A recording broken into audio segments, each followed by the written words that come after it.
What's going on, everybody? My name is Pack, here with another video, and with Ultron coming out very soon, I thought we would do things a little different today. So I've got a little bit of a theory going on before I get into this video, that we are going to see some characters popping up here pretty soon, possibly as playable. I think that those characters are Hank Pym and Janet Van Dyne, Antman and the Wasp.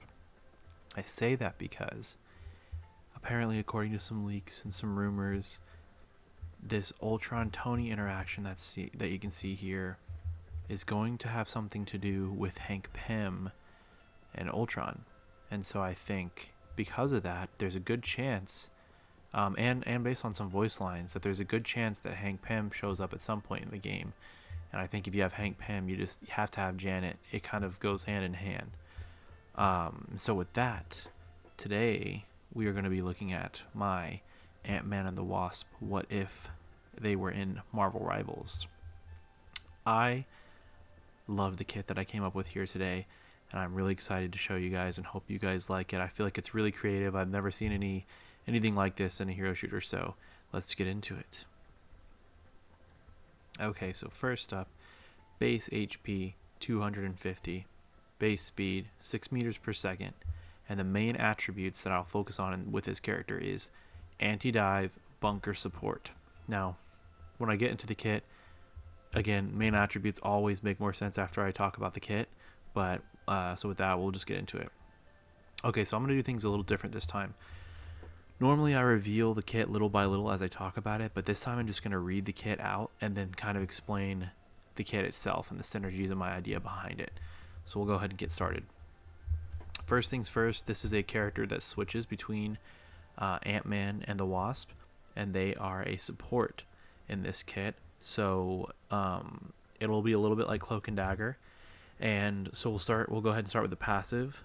Teamwork makes the dream work. When Ant-Man or the Wasp is not the primary character, they are a shrunken version of themselves on your shoulder. They will randomly use their primary fire to assist you. So basically, like if you're playing as Ant-Man, Wasp will be small and flying near your shoulder. If you're playing as Wasp, Ant-Man will be small and standing on Wasp's shoulder. But every now and then, on a random, probably 3 to 7 second period, they will act almost as a little mini turret on your shoulder. So just to kind of keep themselves safe in the back. Like I said, this is a bunker down type of style of a support. With that, we'll get into their primary fires. So Ant-Man primary fire is ant swarms. Ant-Man sends a swarm of slow-moving flying ants that deal damage over time to enemies in the swarm. He has 4 charges of these ants swarms that recharge over time. So kind of imagine his swarm ammo being like Johnny's fireballs. They're not on an ammo system, but they're more on like a charge system. And the cool thing about these swarms is they'll literally be these big floating orb swarms that when he sends them out, they go straight towards whatever direction he sent them in. But if they hit somebody, they start to follow them. So they'll, act as sort of like a bee swarm in any game you've ever played with a bee swarm. It's essentially that, but with ants. And that's his primary fire. His secondary fire is called Pym Particles. Ant-Man throws out Pym Particle bombs that give a small burst of healing and damage boost. So imagine he has little, like the grenade that Hulk has, but with a little bit of a further throw range. He basically has a bunch of those that when they land, they do healing and damage boost for, the healing is instant, whatever amount it would be, and then the damage boost over the next like 2 or 3 seconds. It's just something that you just throw out, and that would also be on a charge like Johnny's fireballs. So you wouldn't just have infinite of those. They also wouldn't be on ammo. They'd be on kind of like a cooldown essentially per throw. So that's Ant-Man. That's when he's out. You have the swarms. When Wasp is out, you have Wasp stingers. Wasp shoots out long-range stinger shots that deal damage to enemies. So I kind of imagine her as being kind of like a bursty hit scan DPS type weapon with like not crazy damage, but this is sort of like Wasp is the one that you switch to if you need to like actually focus down somebody, and Ant-Man is the one that you play when you're just trying to provide cover or put out some damage to help the team. It's not like a ultra aggressive or high damage output when you're Ant-Man, but with the Wasp, your primary fire is a little bit more efficient. So I imagine it being like 4 bursts that are hit scan. So it'd be like do do do do do do do, kind of situation like that. And then her secondary fire is also pin particles, the same thing. She can throw the healing grenades. So that's going to be your primary healing with these two characters. Not a crazy amount of healing. Like I said, this is a bunker support, so they're really trying to stay back and create obstacles, and in that way is how they support. They're not necessarily focused super hard on healing. But with that, they do have another healing ability, so we'll get into the abilities. The first ability is called Ant Heal, kind of a play on Ant Hill. Hank made that one up. So Antman or Wasp summons ants to build an ant hill that spawns a healing pack. It's just like a regular health pack, and each ant hill can produce 3 health packs before going on a 12-second cooldown. So the way the abilities work with these two is they each have an independent cooldown for each ability, just like Cloak and Dagger. So they each have this ant heal ability where they can essentially spawn a health pack somewhere in the back line for your team that will produce 3 health packs before going on a 12-second cooldown. So each health pack obviously has its own cooldown, right? So it's not going to be spammable. It's just, a temporary health pack maker that you can set down, and you get 2 of those. And then once they go down, each of them have their own independent 12-second cooldown.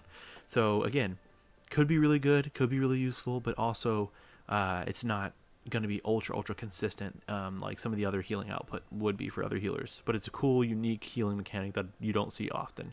So that's the first ability. So the second ability is actually 2 different abilities depending on who you're playing. So it's Pim Grow / Pim Shrink. So Pim grows for Ant-Man. Ant-Man grows in size, giving him 100 over health and changing his primary fire to a punch combo that deals high damage. This lasts 6 seconds and has an 8-second cooldown. So basically imagine Ant-Man he kind of hits his own little Reed Richards expansion ability. So he can pop this ability and he can grow big, and for the next 6 seconds he has kind of like Hulk style ultimate punches where he's like, just swinging his arms, right? And it does a decent amount of damage. This is his anti-dive ability. Like I said, bunker down sort of support. They're not necessarily trying to put out the most healing or do the most damage, but they are going to live for a while, and it's going to be difficult to deal with them. So that's Ant-Man's Pim Grow. So the Pim Shrink, Wasp shrinks down. This is you're playing as Wasp. Wasp shrinks down and gains a speed boost for 6 seconds, allowing her to fly freely. This ability is cancelled if she attacks. So imagine the way that Hela turns into a little bird for a few seconds during her dash, but Wasp shrinks down to like a size like that, but can free fly. So she gets like Johnny style free flight for the next 6 seconds, and she gets speed boost while she's doing that. So it's a good mobility tool, get to a better spot, but you can't fire during that time, and you can be shot at, you can be hit with damage. It's just your hitbox is really small, so it's hard. So that's kind of your escape tool if you're playing as Wasp and you're trying to play a little bit more of a zip around type play style. And I think my favorite thing about this duo is that Ant-Man is more of a bunker sort of support. So if you're going to stay with tanks, stay with like a Penny type character. But you can switch to the Wasp if you have more of a dive team or a mobility heavy team. And the Wasp can kind of be that, it's harder to hit target, a little bit faster, has an ability to get in and out. Also can provide the same amount of healing as Ant-Man, because their healing they both have the same healing abilities. So it's like you kind of pick your play style with this character, and I think that's really unique. And then lastly, their last ability is just the ability to swap places. There's the button that you click to switch them. So they don't have the craziest base moveset ever, and I feel like because I'm basically giving you truly 2 different characters in one as far as like play styles and what they can do, similar to Cloak and Dagger, that I feel like they don't need an excess amount of abilities. Okay, so lastly, we'll talk about the ultimate ability, Ant Power. Ant-Man and the Wasp summon a giant ant using Pim particles to ride. Primary fire is Wasp Stinger, and alt fire becomes Ant Swarms. You randomly spawn health packs in an area around you while the ult is active. So I feel like this would be such a unique and cool ultimate for a support character to have, because it does still provide healing. You spawn the health packs randomly in the area around you at a moderate rate. They're nothing crazy. But you get to primary fire with Wasp, alt fire with Ant-Man summoning the swarms, and you're riding around on an ant that'll just be chomping at people as you go towards them. So it's just a completely different take on the normal support ult, which is just, let me just become an ultra healing bot for 10 seconds. So I just think that sets them apart. I think it matches their sort of unique play style of not being a ultra ultra aggressive with the heals, but instead with what they also, the other things that they can offer, with Ant-Man almost being like a support tank, and Wasp being like a support DPS. And I think that's just, I think they could be one of the best characters, one of the coolest characters in the game. So let me know what you guys think. This is my Ant-Man and the Wasp idea kit. Leave a comment, like the video if you liked it. Let me know who else you want to see. I really appreciate you guys who've been watching these videos. It's been a lot of fun, and I really enjoy making them. So be sure to keep liking and sharing all the things, and I'll keep making them. So thanks guys for watching. Have a good one.